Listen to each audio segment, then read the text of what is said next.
You are watching the 2003 ALCS. Red Sox are winning 4-2. Game 7. And the pitch, ball 1.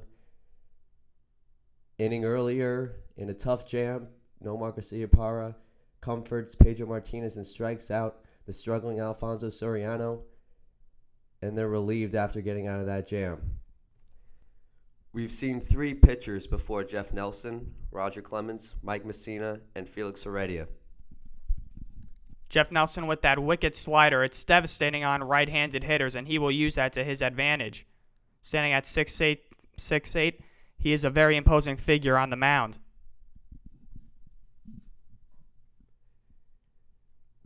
Red Sox are leading 4-2. And the pitch, ball 3. A lot of these guys are veterans on this Red Sox team, starting with the man at the plate, Manny Ramirez. On Cleveland Indians teams in the 90s that just fell short. And that is a strike. Jeff Nelson, also a veteran. Of course, he was part of the New York Yankees dynasty of the late 1990s. Won 4 World Series with them in 96, 98, 99, and 2000. And this is his second stint with them. And that is a grounder to third. Enrique Wilson has it, throws it, gets the out at first, 1 away. Nice play by Wilson, going hard and making that play. And with the left-hander coming up, you'll probably see David Wells come in to face Ortiz. And that is right. Joe Torre signals for the lefty in the bullpen. Starting pitcher David Wells, 2-0 in this series, will be brought in to go lefty on lefty. Jeff Nelson got the job done.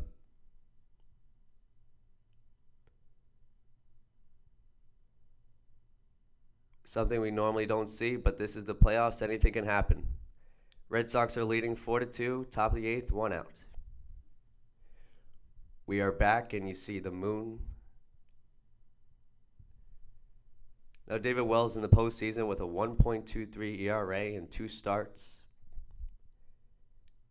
Throwing to David Ortiz and the pitch. Swung on and driven to right field. That is going and gone. Just like that, David Ortiz hits a drive to right field and giving the Red Sox a 5-2 lead. What a shot by Ortiz off David Wells. A hanging breaking ball right in his wheelhouse, and Ortiz unloads. And he gives Martinez a 3-run cushion to work with in the bottom half of the inning. And it gives Boston fans another sign that this is their year. Look at this pitch from Wells. It's a curveball, but it breaks, but it goes right in the middle of the plate. It just says hit me all over it, and Ortiz just unloads and makes Wells pay. He took Wells deep in a game on July 4th earlier this year, and Millar hits one a short, and Jeter will make the play for the second out. That has to be David Ortiz's best moment as a player. He was on the Minnesota Twins and got released. It's been a long journey for the 26-year-old, as you see David Ortiz hit this shot, lefty on lefty crime.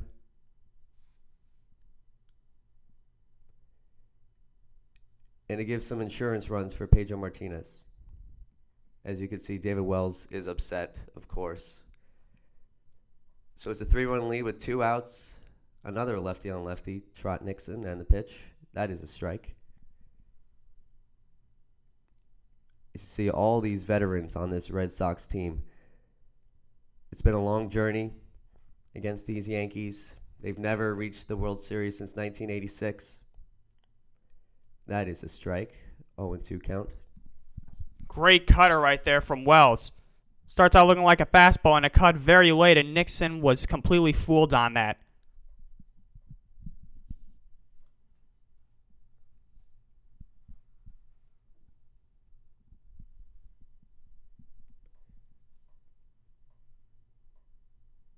And the pitch, that is a ball, 1-2 count. On deck is Bill Mueller, third baseman for the Red Sox, struggling a little bit at the plate today.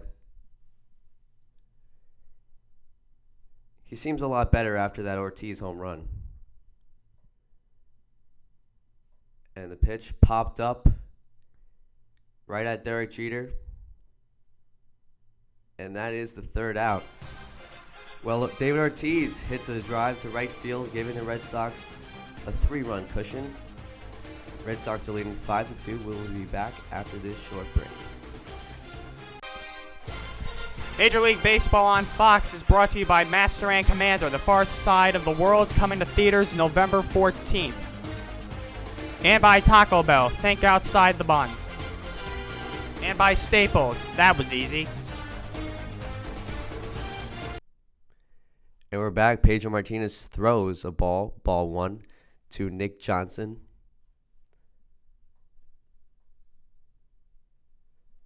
Nick Johnson's 0 for 2 with a walk.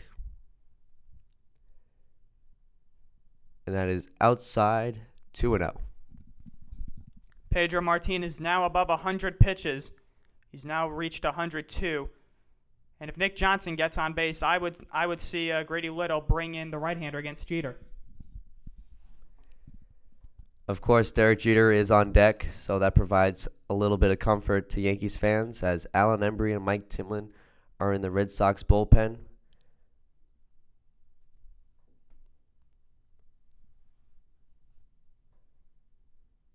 Outside, 3-1 count. Now, Nick Johnson's been here with the Yankees for a while, since 1996, drafted by them. It's been a long journey for him, but this is his time. As you can see, Pedro Martinez, 7 innings, 6 hits, 2 earned runs. And that is a called strike, 3-2 count. So Timlin would most logically face Jeter, depending on whether or not Johnson's able to reach against Pedro. And the pitch, fouled away. Now this is the core of the lineup for the Yankees. You have Jeter, and you have guys like Williams to erase this 3-run deficit against the Red Sox. All these veterans, they want this more than anything. And the pitch swung on and popped up to Nomar. He's under it, and that is the first out of this bottom of the 8th. Besides the home run by Jason Giambi in the 5th, the Yankees still have not had their leadoff man on against Pedro all night. And even if he's over 100 pitches, he is still throwing in the 90s. And he's still overpowering the Yankees.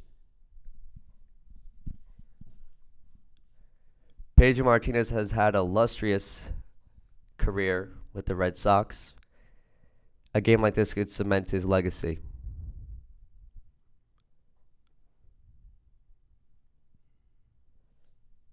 And what better to have Derek Jeter step up to the plate against Pedro in a key situation. Bottom of the 8th, 1 out. Red Sox are leading 5-2. And the pitch swung on and miss. Thing with Derek Jeter, you want to try and stay away from him. Try and throw low and outside. Martinez is trying to jam him on that pitch. But if you're facing Jeter with that inside-out swing, that can be deadly.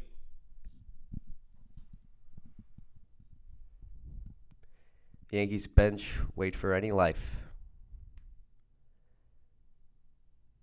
0-2 count. Keep throwing Jeter away. Don't come inside too much. He can pull that ball to the other. He can pull that ball to the opposite way. Throw low and outside.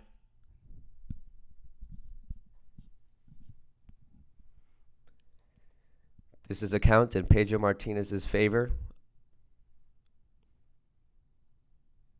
You'd have to imagine Pedro pitches around Derek Jeter. 5-2 game, 1 out.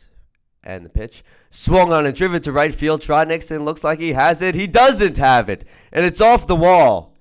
Jeter is going to second, and that is a double.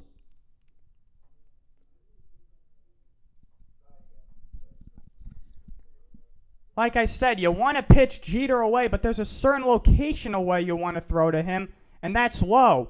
This pitch is up, and Jeter is so strong, and he's able to reach that far out of the plate. And Nixon took a bad read on that ball. He misjudged it, and it went over his head. And instead of catching the ball, he runs into the wall. As you see Charles and Dorothy Jeter cheering on their son. As hopefully this gives the Yankees some life. They're not done yet. Now, it did look like Trot Nixon had a bad read on that. And with signs between Varitek and Pedro, it seems that they wanted to go after Jeter, and that plan didn't work. It's a 5-2 game. Tying run is on deck. That is a called strike. 0-1. Now, Bernie Williams has been with this team for so long.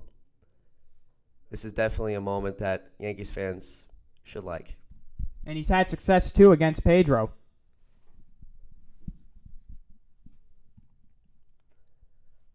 On deck is Hideki Matsui.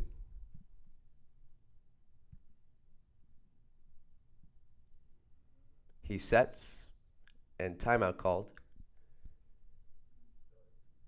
Now you have to imagine a guy with Hideki Matsui on deck, and you might bring in the lefty. That'd be the most logical move if you're Grady Little. He throws it, and that is a ball. 1-1 count. Right idea by Pedro. Try and go on the outside corner instead of inside. Bernie's better at hitting pitches that are inside the plate than outside. We are at Yankee Stadium, Game 7. Red Sox are leading 5-2. I'm Ryan Sanudo and my partner Ryan Touhey. And it is in the dirt. 2-1 count. As you can see, the Yankees crowd is getting into it a little bit more now. As you see again, the bullpen is ready. Regardless of whether Williams reaches or not, this should be Pedro's last batter. He's already thrown over 110 pitches. You'll wonder how much more can he give you. You don't want to overuse him. And the pitch swung on and fouled away. Very quick into the crowd. And Jason Varitek talks to Pedro Martinez to get the signs right.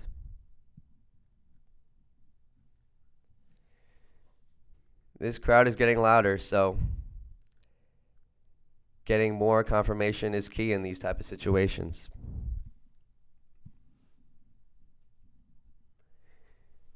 Jeter did his job. Now it's up to Bernie Williams.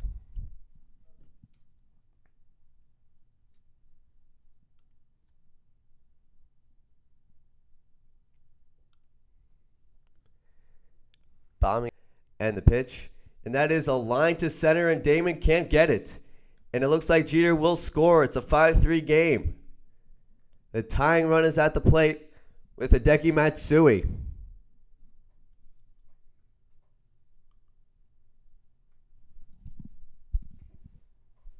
And now Grady Little's coming out, and this should do it for Pedro Martinez.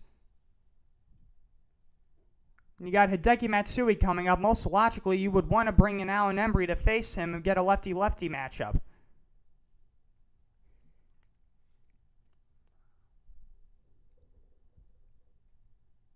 Oh, wow. He's leaving him out there. That's a questionable decision by Grady Little. As you see, Hideki Matsui is up against Pedro. Hideki has good history with Pedro, too. Yeah, he hit a double off Pedro in Game 3 at Fenway Park in that memorable third inning where everything just turned to chaos. This has to be a lot of pitches for Pedro, especially in the 8th inning. The tying run is at the plate. Game 7, Boston is leading 5-3. And the pitch, that is a called strike.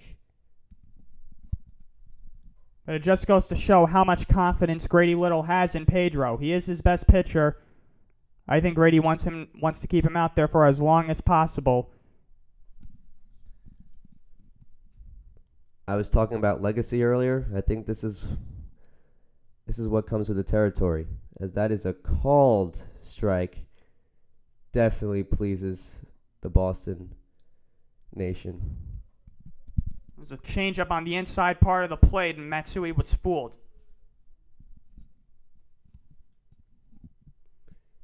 Of course, this is Hideki's first year with the Yankees, so this definitely could define his career only in his first year. Set and the pitch. Swung on and driven to right field. That is going to be a base hit. And it appears to be hit by a fan. So that is a ground rule double, and that actually helps the Red Sox in this situation. Well, it helps the Red Sox because Williams has to stop at third, but now the tying run is on base, and the go-ahead run is at the plate in Jorge Posada. And you're wondering whether or not that was a good move by Grady Little. Look at this pitch. Right on the inner half of the plate, and Matsui's able to fight it and drill it down the right field line. And as you can see, it does bounce into the crowd, and it hit off a fan's hands and back onto the field. Great piece of hitting there by Matsui when he's in the hole 0-2. This crowd is deafening. In a Game 7 like this, the atmosphere probably shouldn't help Pedro in this situation. As you see, Jorge Posada is up to the plate. Switch hitter. As you see, Grady Little is still not going to bring in a reliever. The tying run is at second, and the go-ahead run is at the plate, and that is inside. So you can see some fatigue with Pedro Martinez. He was in front of the count with Hideki and Jeter, but now it's a 1-0 count. And his pitch count is climbing to 120 pitches.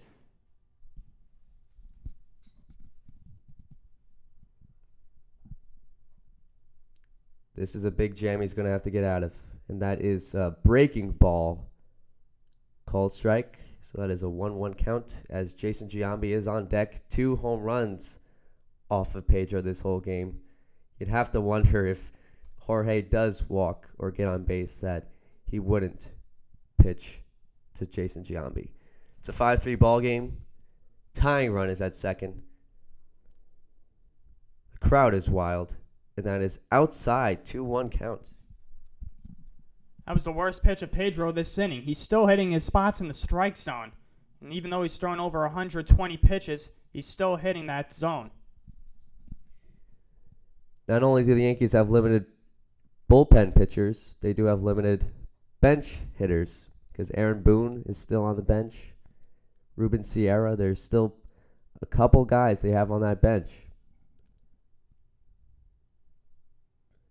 2-1 count. And Jorge Posada is fooled by that pitch. 2-2 count. Nasty breaking ball right there from Pedro.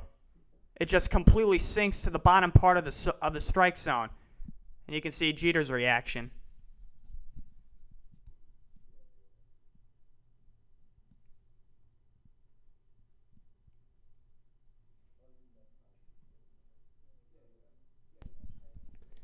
And the pitch. Swung on and bloop. Who is going to catch it? No one catches it. And it gets to Damon. Bernie scores. Hideki scores. It's a tie ball game.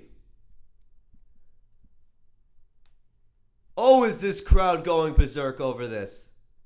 The things that have transpired to this.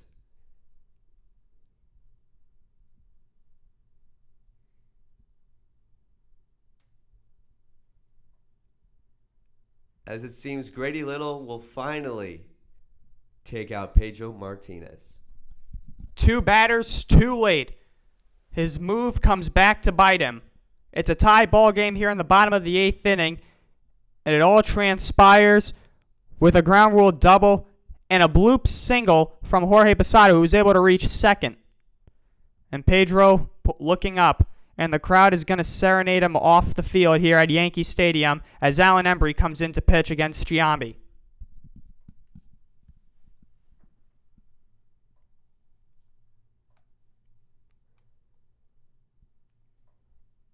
Red Sox 5, Yankees. The veteran Alan Embry will begin to face Jason Giambi. 7 games in this postseason. He's been near perfect. Jason Giambi, of course, 2 home runs in this game. Timeout is called. Alan Embry is a veteran. He was acquired by the Red Sox in June of 2002.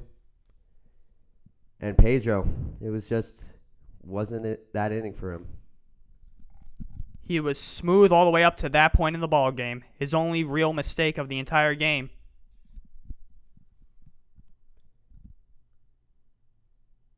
And the pitch fouled away. Jason Giambi was looking for that fastball. 97 on the radar gun.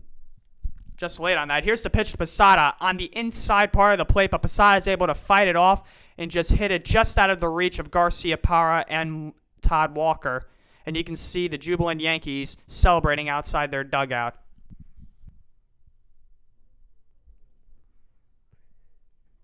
Tie game, 5-5, bottom of the eighth, 1 out. 0-1 count to Jason Giambi. Lefty on lefty. That is below 0-1-1 count. That core of the lineup got the job done against Pedro. Simple as that.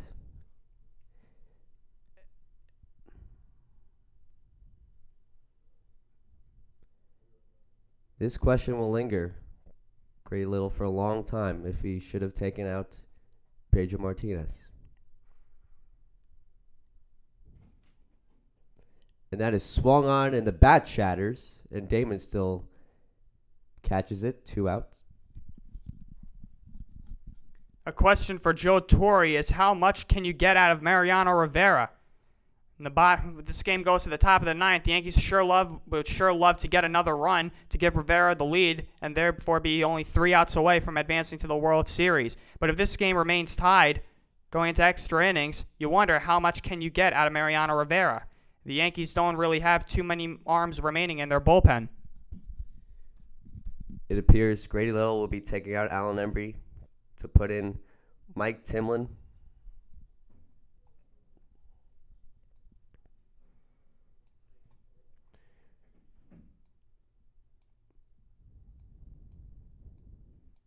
Now the Red Sox pitchers are getting ready in that bullpen, and it appears, Mike Timlin will be sent into this game. So it's a tie game, 5-5, bottom of the 8, 2 outs. If you weren't watching, the Red Sox were winning 5-2. Jeter got a double, followed by Bernie Williams getting a single, sending in Jeter. Hideki Matsui double, and a Jorge Posada single to tie everything up. And Fox brings you Clear Nicoderm. Helps prevent the urge to smoke even among heavy smokers. And Subway. Eat fresh. Well, the moon is bright tonight as we have bottom of the 8th baseball, Game 7, Yankees Red Sox, 5-5 game as Mike Timlin is going to face Enrique Wilson. And it appears Enrique Wilson will be getting pinched hit. It's going to be Ruben Sierra facing Mike Timlin, two guys who have postseason experience in the past, especially the 1992 American League Championship Series. Timlin a part of the 1992 World Champion Toronto Blue Jays. Ruben Sierra a part of the Oakland Athletics in 1992. And a memorable series that was.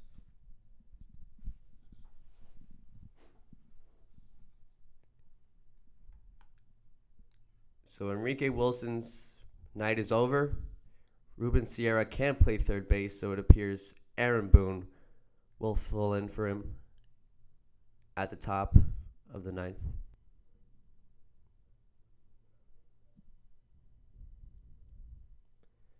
All the things that have transpired to this moment so far. Derek Jeter, double to right. 5-2 ball game. Then Williams sends him in. Matsui hits it down the line, and Posada, 2-run single, giving the Yankees a tie ball game.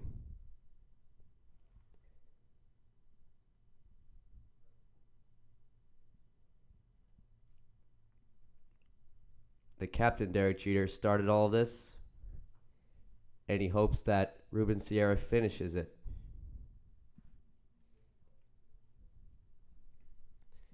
No, Ruben Sierra hasn't had too much success in this series because he hasn't been playing too much. It appears the Red Sox are walking him,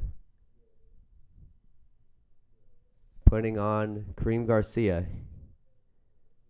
with runners on second and first. Sierra is a very powerful threat at the plate. He will kill the ball with one swing of the bat. I remember in the 1995 ALDS where he hit a blast against the Seattle Mariners. Sierra not the player he used to be, but he still has that power, and he did go deep against the Minnesota Twins in the division series. So he walks Ruben Sierra. And this brings on Kareem Garcia, 250 in the series, 1 for 3 in this game. Jorge Posada, Ruben Sierra. Veritek talks to Timlin to get things straight. Of course, Kareem Garcia getting into a scuffle in Game 3 of the 2003 ALCS. Ruben Sierra appears to be out of the game, and here comes Aaron Boone to pinch run at first. That wouldn't even be the go-ahead run. That would be 2 runs over the Red Sox if he does score. So with Mariano Rivera coming on in the ninth, I'm sure the Yankees would love to give him just 3 outs.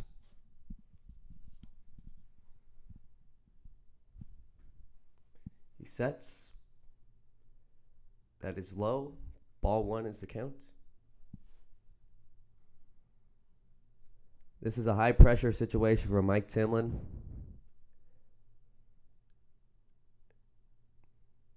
Not too much speed with Jorge Posada at second.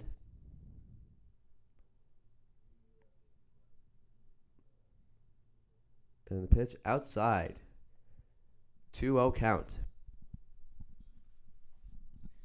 If Garcia is able to reach, Alfonso Soriano is on deck with a chance to redeem himself for this tough night at the plate.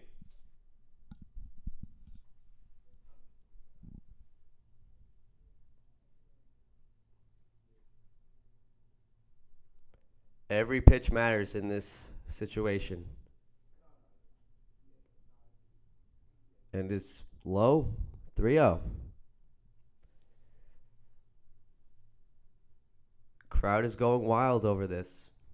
This could potentially be the bases loaded for Alfonso Soriano. He has been struggling at the plate, but knowing his success in his history, they would be more than happy to have him at the plate. And that is ball 4, pitching around Kareem Garcia to get to Alfonso Soriano. Your take on that? I'm shocked. I don't know. Timlin's got good control, and he just lost Garcia. And although Soriano is having a rough day with 4 strikeouts, he'll break out of that with 1 swing of the bat. He's got tremendous power, and he can hit a line drive to any part of the outfield. Now, this is forced at any base, so that's the one thing that helps the Red Sox. If it's a tough play, a dribbler to the third baseman, he can just throw to home. As you see, Mariano Rivera is waiting in that bullpen for the 9th. And here comes Alfonso Soriano, bases loaded, 5-5 game. And that is high.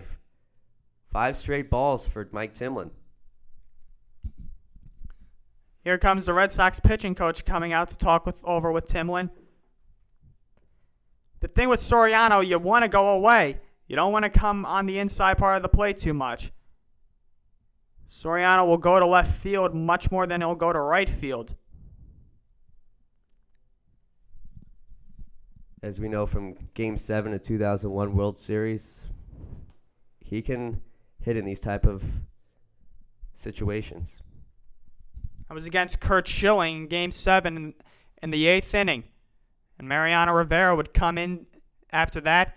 And the Yankees were just 6 outs away from their 4th championship. Rivera had an easy inning in the 8th, striking out the side. And then we all know how that bottom half of the 9th went. So it's the bases loaded. Tough jam for Mike Timlin. 5-5 game. Bottom of the 8th. MLB on Fox. And that is right down the plate. I think that's what they wanted. Pure take from Alfonso. As you see, Nick Johnson is on deck.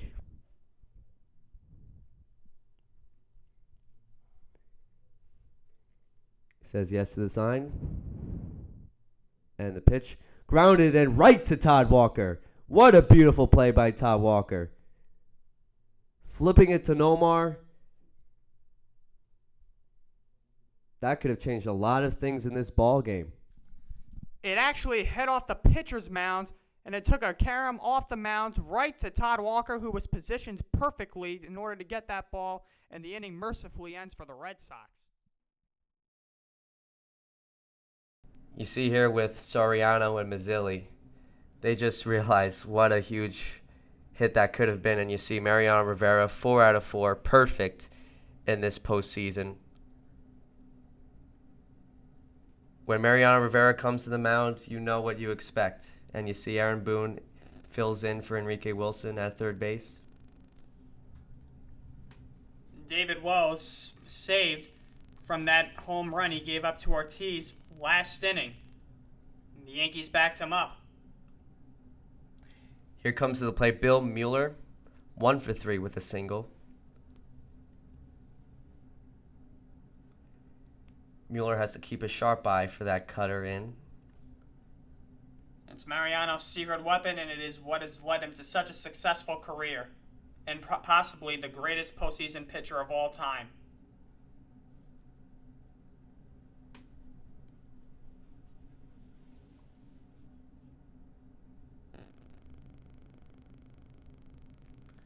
Called looking strike 95 to Mueller. Perfect cutter right there from Rivera. The thing that makes it so devastating is that it starts out looking like a fastball, but then at the last second, it cuts, and it completely fools batters. It's literally impossible to see that ball moving that fast. Looks like Posada and Rivera want that inside cutter right at Mueller. And that's what they're going to try and do. They're going to try and jam him inside. It's a tie game, 5-5, top of the ninth, 1-1 count. A pitch, and it is grounded to Soriano, fields it, throws it, 1 out. I know I brought this up earlier in the game, but if the score remains tied after a few innings, you wonder how many innings will Rivera be able to give you. And the Yankees have used a lot of their bullpen, and they had to bring in their starters of Messina and Wells, and they used Andy Pettit yesterday. He was the starting pitcher. So, most logically, if this game goes into the 12th, 13th, or 14th inning, you would probably see guys like Jose Contreras or Jeff Weaver come in to pitch. Roger Clemens didn't really help with this game at all. Top of the ninth, 1 out. In. So it is indeed 1-0 count, 94 miles an hour. Rivera, that's his secret part. That's the biggest part of him. Jamming guys on the inside and breaking their bats. Fouled away. 1-1 count.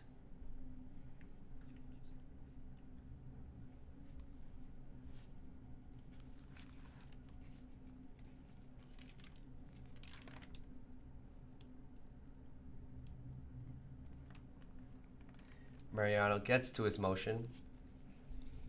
And the pitch, a little bit low, so it is a 2-1 count. Now, Johnny Damon is up next, so this brings a lot of help if Varitek gets on. Both lineups, in fact, are getting their top of the orders. 3-1 count.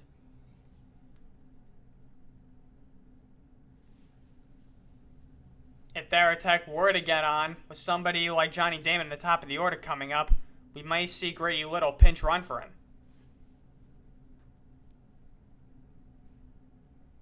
Swung on a miss, blown by that 95-mile-an-hour fastball.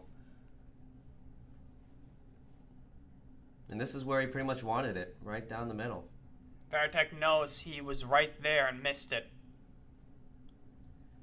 The crowd is getting to their feet, applauding this performance by Rivera, and it is a grounder right between first and second into right field.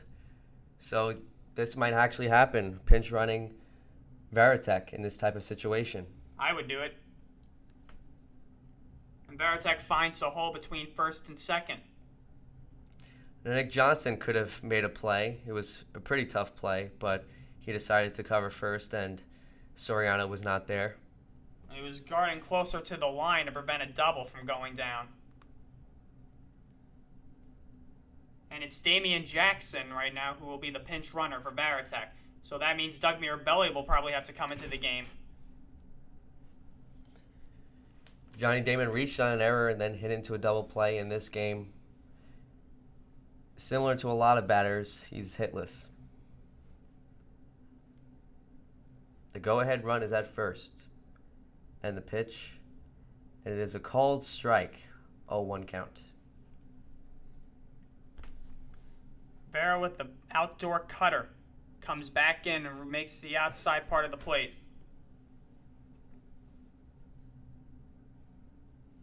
These are the type of situations that Mariano Rivera is used to.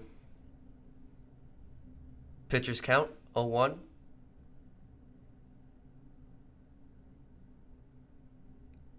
Checked on by the third base umpire, and that is no is the swing, so it's 1-1 count.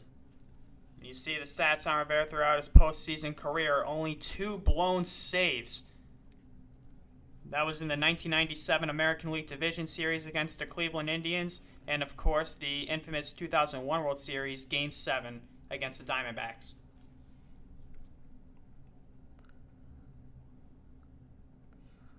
Throws it to first with a threat to steal. Rivera's been the one consistent in the Yankee bullpen all year. The Yankees have had guys from the likes of Felix Heredia to Chris Hammond to Roberto Osuna to Jesse Orosco. So guys have come and gone throughout the Yankees bullpen this season. He sets, and the pitch fouled away. The runner was going on the pitch. Good cut from Damon. It looks like he just missed that.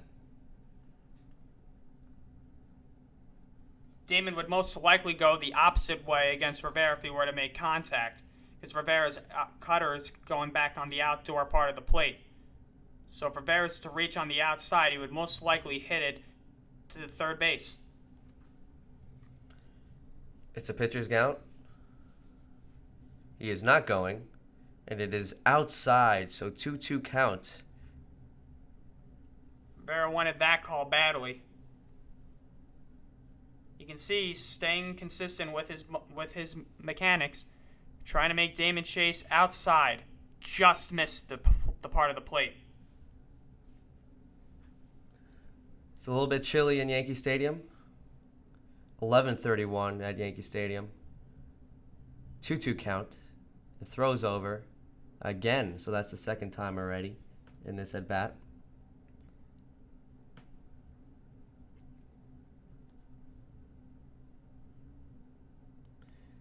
This has been a good at bat by Damon, fouling off pitches and having a good eye. He sets. He is going, and it is fouled away to the right side. That time Rivera came in, and Damon went to first base. He's not being very predictable. It seems that Posada and Rivera are mixing and matching with Damon.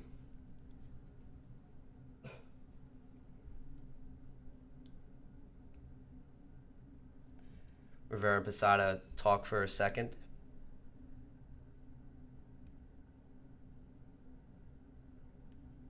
I doubt the Yankees get a double play here if there is a ground ball. It has to be a very sharp ground ball to get Damon, the speedy Damon. It's a 2-2 count. Red Sox and the Yankees are tied in this ninth inning. He is not going. And it is grounded to third, throws it to first, doesn't get the play at second. And the go-ahead run with Jackson is at second base. That's what Rivera was trying to do. And like I said, Damon does go to third base when the cutter's going on the outside part of the plate, and he just hits a weak chopper to Aaron Boone at third. And Boone is going to talk to Rivera about pitching to Todd Walker. So you got a runner in scoring position with 2 outs. And Walker's been swinging a red-hot bat.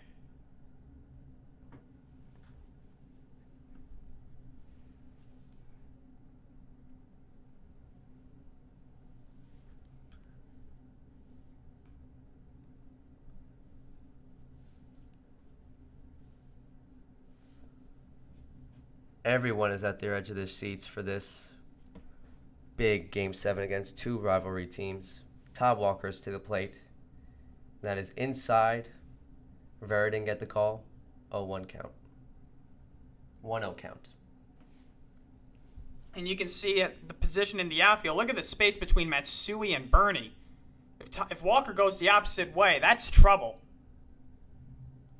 Matsui doesn't have a very good arm as well, and that is a strike called to Walker. If Walker hits the gap between center and left, there's a very good chance he could reach third. Garciaparra is on deck. The core of their lineup has yet to even come.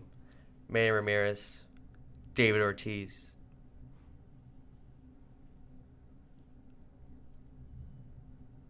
And the 1-1.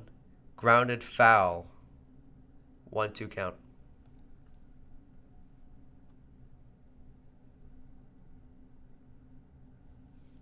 The crowd is going crazy. They expect Mariano to get out of this situation, like always. Soon to be Hall of Fame closer. He sets, checks the runner at second. 1-2 count, fouled away. 95 on the gun.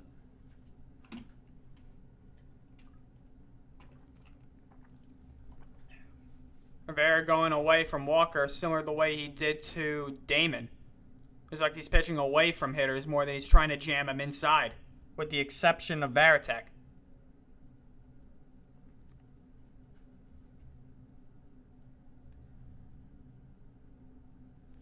One, two count. Red Sox hitters are 0 for 8 with runners in scoring position in this game.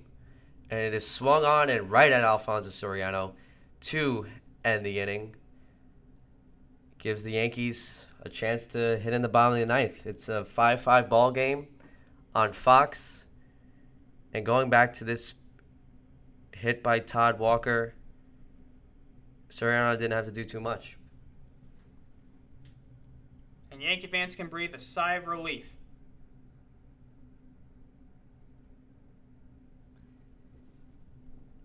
This is a huge game. Game 7, Yankees, Red Sox 5-5, both with 10 hits. We'll be right back after this. We are at the bottom of the 11th.